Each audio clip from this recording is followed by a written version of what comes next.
మహిమ కలుగును గాక. చూడండి, పరిశుద్ధ గ్రంథం నుండి యెషయా గ్రంథము 30వ అధ్యాయము 1, 2, 3 వచనం చదువుకుందాం. యెహోవా వాక్కు ఇదే. ఏంటమ్మా? యెహోవా వాక్కు ఇదే అంటే చెప్పండి. యేసు ప్రభు వాక్కు ఇదే, పరిశుద్ధాత్మ వాక్కు కూడా ఇదే. అంటే దేవుడు మాట్లాడమని మీరు అడిగారు కనుక, ప్రార్థన చేసుకున్నారు కనుక, దేవుడు మీతో మాట్లాడుతున్న మాట ఇదే. ఏంటది చూద్దాం. లోబడిన పిల్లలకి శ్రమ. మొట్టమొదటి ఏంటమ్మా? లోబడిన పిల్లలకి శ్రమ. మనం ఏమై ఉన్నాం దేవునికి? ఏమ్మా, మనం ఏమై ఉన్నాం? మాట్లాడాలి. మీరు మాట్లాడకపోతే నిద్రపోతున్నట్లు. మనం ఏమై ఉన్నాం?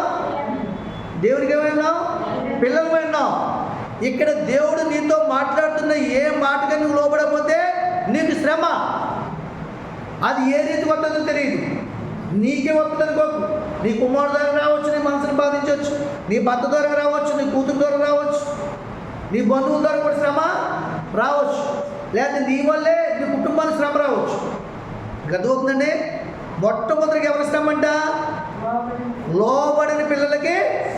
ఇందాక మనం చెప్పుకున్నాం కదా, అగ్ని ఉందరమో ముట్టుకోవద్దని చెప్పినప్పుడు వినకుండా వెళ్ళి ముట్టుకుంటే వాడి శ్రమ. తల్లి మాట వినకపోతే. ఈరోజు దేవుని వాక్కు వినడానికి వచ్చిన నీవు, ఈ స్వరము ద్వారా దేవుని మాట వింటున్న ప్రజలు, దేవుని కుమార్తెలైన వారు ఈ మాట వినకపోతే మీ శ్రమ. ఏ మాట? లోబడిన పిల్లలకి శ్రమ. దేవుడు మిమ్మల్ని బూతులాడనుకో శ్రమ. అబద్ధమాడనుకో శ్రమ. దేని శ్రమ? శరీరానికి శ్రమ. నీకు అర్థమవుతుందా? త్రాగుద్దని చెప్పాడు, త్రాగితే పురుషులకి శ్రమ. దుర్వ్యాపారం చేయొద్దని చెప్పాడు దేవుడు, సారాముతే శ్రమ. అర్థమవుతుందా? ఎవరికి? దేవుని పిల్లలైన వారికి. నీకు అర్థమవుతుందా? అందరికీ కాదు ఇది. దేవుని పాదాల దగ్గరికి వచ్చి వాక్యం ఎవరైతున్నారో, ఎవరైతే వాక్యం కావాలని అడిగారో, వారి ఆ వాక్యానికి లోబడకపోతే, దేవుని మాట లోబడకపోతే, వాళ్ళ ఇష్టానికి వాళ్ళు జీవిస్తే వాళ్ళకి శ్రమ. వాళ్ళు ఎంత ప్రార్థనా పరులైనా సరే, నాలాగా గంట తరబడి వాక్యం చెప్పేవారైనా సరే, 20 పాటలు కంటిన్యూ పాడేవారైనా సరే, వాయించారు బాగా వాయించేవారైనా సరే, దేవుని మాటకు లోబడి ఎన్ని చేసినా నీకు శ్రమే. చెప్పకూడదు ఒకసారి కదా? మరి కదా?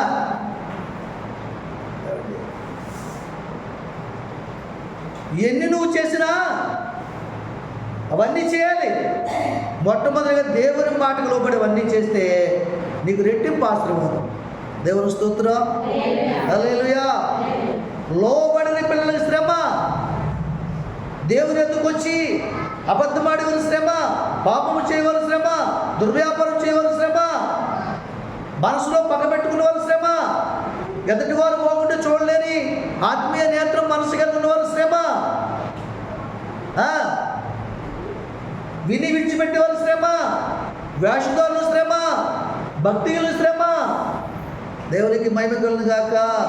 మొట్టమొదటిగా ఎవరి శ్రమ? అమ్మా, మొట్టమొదటిగా ఎవరి శ్రమ? లోబడిన పిల్లల శ్రమ. అది లోకంలో మన పిల్లలు అవ్వచ్చు, ఇక్కడ ఆత్మీయంగా దేవుని పిల్లమైన మనం కావచ్చు. దేవుడు మాట్లాడుతున్నప్పుడు ఆ మాటకి నువ్వు లోబడకపోతే నీ శ్రమ. దేవుడు నీతో మాట్లాడ్డా? తాగుబోతులకి తాగమని చెప్తాడా? తాగొద్దని చెప్తాడా? తాగొద్దని చెప్తాడు. అబద్ధం మాట్లాడే స్త్రీలకి అబద్ధం ఆడొద్దని చెప్తాడా? ఆడమని చెప్తాడా? అబద్ధం ఆడొద్దని చెప్తాడు. ఆ మాటను వినకపోతే శ్రమ. ఎలాంటి శ్రమ ఉంటుందో తెలుసా? ఏదో ఒక అబద్ధం ఆడమంటే పర్లేదమ్మా, ఆ అబద్ధం మాపుకోవడానికి అబద్ధాలు ఆడుకుంటలే కదా, ఇది తప్పు, నిన్ను క్షమించమని చెప్తుంది. ఏ కోర్టు అయినా, ఏ న్యాయాధిపతులైనా సరే, ఏ గ్రామ పెద్దలైనా సరే నీకు తగిన శిక్ష వేస్తారు. శ్రమ కాదప్పుడు శ్రమే. మొట్టమొదటిగా ఎవరి శ్రమ? లోబడని దేవుని పిల్లలకి శ్రమ. లోబడని కుటుంబంలో ఉన్నటువంటి పిల్లలకు కూడా శ్రమే. తల్లిదండ్రులకు మాటలకు లోబడిన పిల్లలకు కూడా శ్రమే. చదువుకోరా బాబు, నీకు కావాల్సిందంతా ఇస్తాను, పుస్తకాలు ఇస్తాను, బండి ఇస్తాను, సైకిల్ ఇస్తాను, రోజుకి బిస్కెట్ ప్యాకెట్ ఇస్తాను, 10 రూపాయలు ఇస్తాను ఇంటర్వ్యూలో తినడానికి. అవునా? విశ్రాంతి సమయంలో చెప్పి పంపిస్తున్నాడు కూడా చదువుకోలేదనుకో ఎవరు శ్రమ? పరీక్షలో ఫెయిల్ అయిపోయాడు, 15 సంవత్సరాల వయసు వచ్చింది, ఏం చేస్తాడు అంటే అప్పుడు ఇసుకమేమని చెప్తాడు, వెళ్ళి కూలికి వెళ్ళమంటాడు. అప్పుడు ఎవరు శ్రమ? కొడుకు చదవలేని కొడుకే శ్రమ. చదువుకునేటట్టుకో కంప్యూటర్ సాఫ్ట్వేర్గా ఏసీలో ఉంటాడు. చెప్పలు కూడా దేవుడు మైపడు. హల్లెలూయా. మొట్టమొదటిగా ఎవరు శ్రమ అంట? లోబడిన పిల్లల శ్రమ. రెండోది పాపమునకు పాపము కూర్చుని వారికి శ్రమ. రెండోది ఏంటి? పాపానికి పాపము కూర్చుకున్న వారికి శ్రమ. పాపానికి పాపం కూర్చుకున్న వారు అంటే ఎవరు? పాపులు. నిజంగా పాపం చేసేవారు పాపానికి పాపం కూర్చుకుంటారట. చెప్పమంటారా? పాపానికి పాపం కూర్చుకోవడం అంటే ఎవ్వరు ఏ విధంగా అనుకోవద్దు, ఓకేనా? ఒక వ్యక్తి సారా వ్యాపారం చేయడం పాపమా కదా? దేవుని బిడ్డ సారా వ్యాపారం చేయడం పాపమా కదా? పాపమే. ఇంకా పాపానికి పాపం కూర్చోవడం అంటే అర్థం తెలుసా? ఆ సారాలో కల్తీ కలిపడం పాపం, మరొక పాపం. మీకు అర్థమవుతుందా? ఆ సారాలో కల్తీ కలిపడం అన్యాయమే కదా, అది పాపానికి పాపం కూర్చుకోవడం. ఇంకో థర్డ్ పాపం ఏంటి తెలుసా? అందులో అరువేసి దాన్ని ఒంటి తీసుకోవడం పాపం. మీకు అర్థమవుతుందా? ఆ సారా కూడా అరువేసి, మరి ఇవాళ నీకు అరువెత్తాను, ఒక 5 రూపాయలు ఎక్కువ వేసిస్తావా రేపు అన్నాడనుకో, ఏం చేస్తాడు అతను? వ్యసనాన్ని చంపుకోలకి వేసిస్తానంటాడు. అప్పుడు 50 ఏమవుతుంది, 50 చెల్లించాడు. అది 3వ పాపం. ఏమండి? ఇంకా చేసే పాపం వాళ్ళకి లెక్క ఉండదు. ఇంకా వాళ్ళకి 4వ పాపం ఏంటి తెలుసా? ఈ డబ్బంతా పోవచ్చు వడ్డీకి ఇస్తారు. అక్కడ వస్తారు దెబ్బ. దేవుని స్తోత్రం.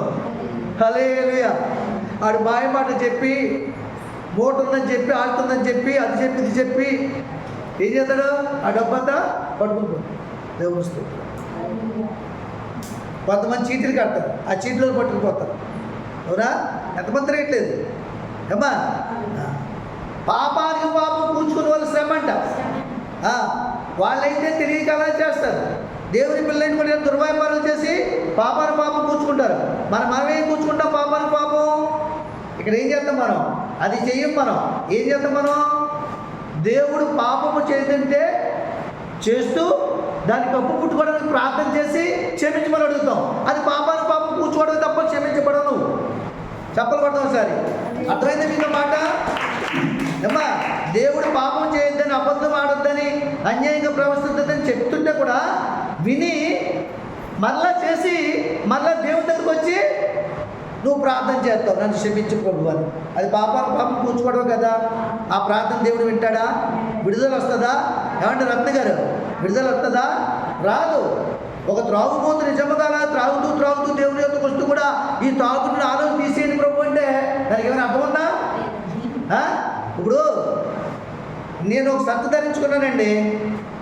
ఈ షర్ట్ మీద గొంగళ పురుగు వచ్చింది, ఇక్కడ లోపలికి వెళ్ళింది. దాన్ని నేను తీసుకోవాలా? గొంగళ పురుగు తీస్తుందా? ఏమా, దాన్ని నేను తీసుకోవాలి. ఆ గొంగళ పురుగు కూడా నేనే ఏం చేయాలి? దూరంగా పడేయాలి. అది ఎవరి మీద ఉంది? నా మీద ఉంది. అలాగే త్రాగుబోతూ నేను త్రాగకూడదని విశ్వాసం అయిన వాడు దేవుని తను నిబంధన చేసుకుని తన మనసులో అదుపు చేసుకుని దేవునికి అప్పగించి మానే తప్ప అది అతనిలోంచి వెళ్తాడు. అతనే దాన్ని విసిరేయాలి. అవును కదండి? ఎందుకంటే తెలివిగా ప్రార్థన చేస్తారు. ఇక అర్థమవుతుందా? ఈ తాగు నాలుగు తీసేయి, ఈ పాపం నాలుగు తీసేయి, ఈ బూతులు నాలుగు తీసేయి అని మాట్లాడుకుంటారు. ఈ బీరువాలో ఉన్న డబ్బు ఎవరైనా తీసేమని చెప్పొచ్చు కదా. ఏమండి? ఎందుకు చెప్పరు? దానివల్ల నష్టం ఉంది మనకి. మరి దీనివల్ల నష్టం లేదనుకుంటున్నావా? నీ హృదయంలో ఉన్నది నువ్వే తీసుకోవాలి. అర్థమవుతుందా? దేవుడు ఒకసారి తీసేసాడు నీలో ఉన్న పాపాన్ని, తూర్పు నుండి పడకుండా దూరం చేశాడు. అలా దూరం ఇసిరేసాడు. మళ్ళీ నువ్వు తెచ్చుకుని పెట్టుకున్నావు. అది ఎవరు తీసుకోవాలి?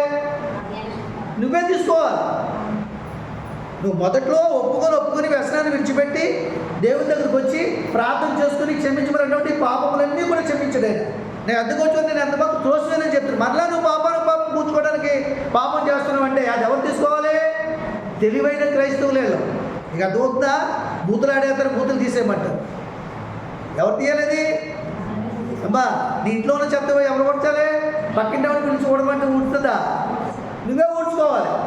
నీ ఇల్లు అనే దేహంలో ఉన్నటువంటి హృదయంలో ఉన్నటువంటి ప్రతి చెత్త నువ్వే వాక్యం అనేటువంటి చీపురుతో చప్పుతో కడుక్కుని దాన్ని ఏం చేయాలి? మళ్ళీ మందుని కూడా విసిరేసుకోవాలి. అవసరం దాన్ని కాల్ చేయాలి ఎప్పుడు కనపడకుండానే.